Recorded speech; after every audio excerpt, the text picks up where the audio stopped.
have a tendency to open multiple Google Docs when they're not needed because I'll open them just to write stuff, like it could be like a script or a journal entry or whatever, and then I'm not as good of a writer as I would like to be, so I just give that one up and then start a new Google Doc, and then that one's not good either, so I give up on that one and start a new Google Doc.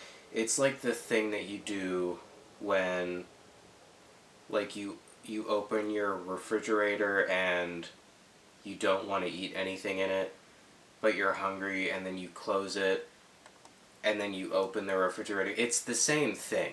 Like, it's not going to be different, and that's how I write. I just open Google Docs and think that it's just going to magically be different, and it's just not.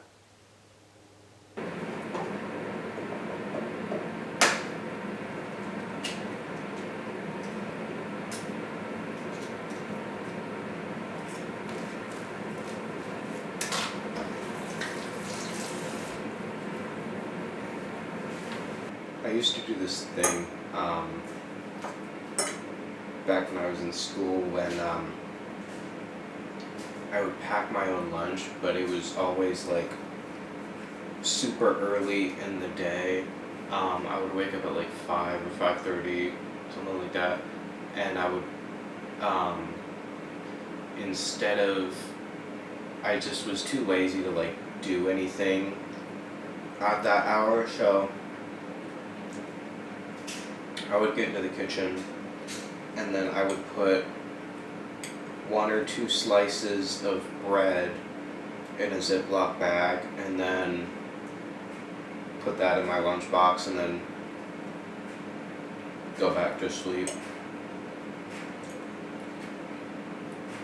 And to me that wasn't really like, even now, that does not really sound like a big deal. I've said that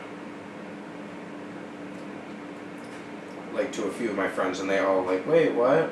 But that just wasn't really like a thing that I thought about. It just sort of like became the routine, and like the kids that I ate lunch with, it was like they all knew, and like I was still eating. It wasn't like I was starving myself. Like I had food, you know. But the kids that I ate lunch with, they always just like, you know, like, oh, there's Josh and his bread slices again. One of my friends said that I would be good, like, in a zombie apocalypse. Just because, like, because I did that, and just, like, he thought that I had, like, low standards for living conditions. Which is, may or may not be true in some circumstances.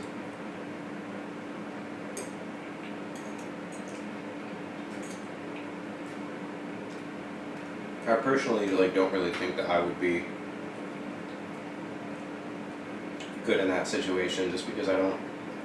I mean, I kind of like have good leadership skills, but I'm not really one to like, when something like happens, to just like be the person that does the thing instinctively, you know? You can probably, I mean, this is my impression of a person doing something instinctively, but yeah, I've just never really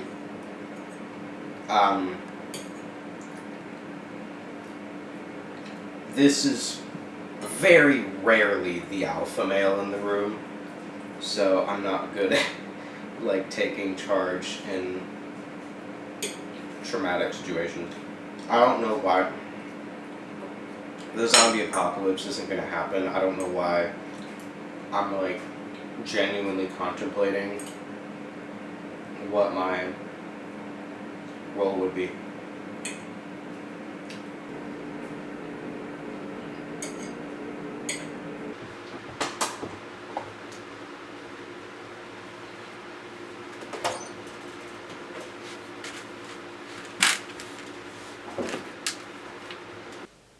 think one of my favorite things is when laundry comes out of the dryer and then you get to wear clothes that are slightly warmer than room temperature.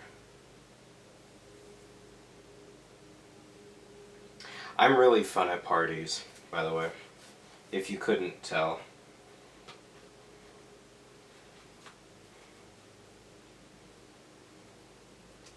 I'm like usually fashionably late by 2 minutes. I get there and I socialize with all of my friends, all 2.5 of them. And when I say 2.5 friends, I don't say half because I don't like the other one as much. I say half because he's short. So he's half of a person.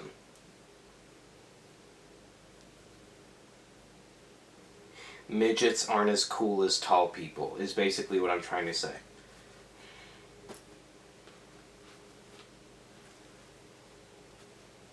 By the way, I think this is like a thing that kids do, mostly. I hate the thing that people do when they're like, when they measure themselves and then they add like 2 inches because they think that no one's gonna notice. Everyone notices. Like, have you ever met somebody who's like this big and then they look up at you and they're like, hey, yeah, I'm 5'1", and then you're like, no, you're not 5'1". Those people are kind of annoying. Not kind of, they're really annoying. But yeah, and then you have to like lie to them.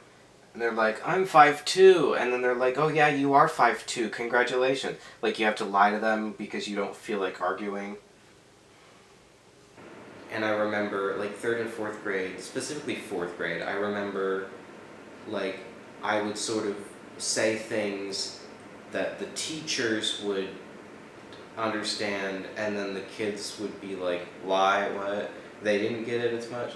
And not to say, like, I'm more intellectually advanced, and that's what, I'm not trying to say like that, but, like, I've never, like, I was homeschooled for kindergarten and 1st grade, and I didn't go to clubs or anything, so I sort of just was never around people that were my age. I don't think, I did go to a private school.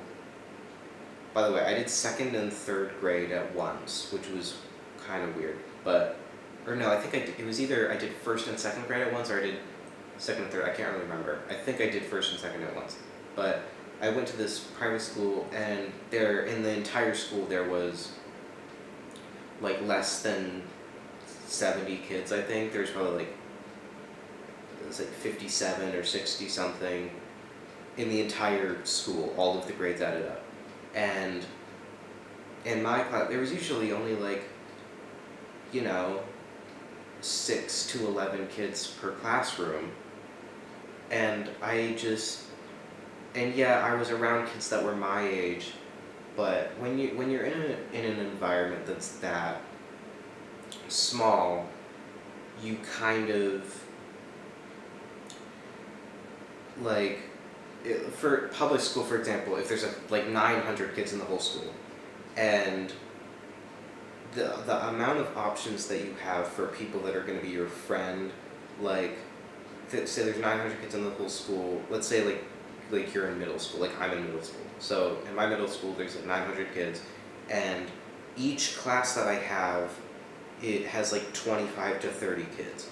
So if I have the 4 main classes, that's 100 people, and I do, like, you kind of get some kids that are the same in each class, but counting like electives and stuff, like your electives in gym and lunch, you're around 100 plus different people, and in your age group.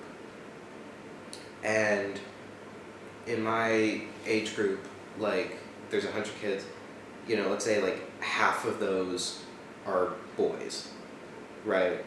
and there's 50 boys that are my age that I have classes with.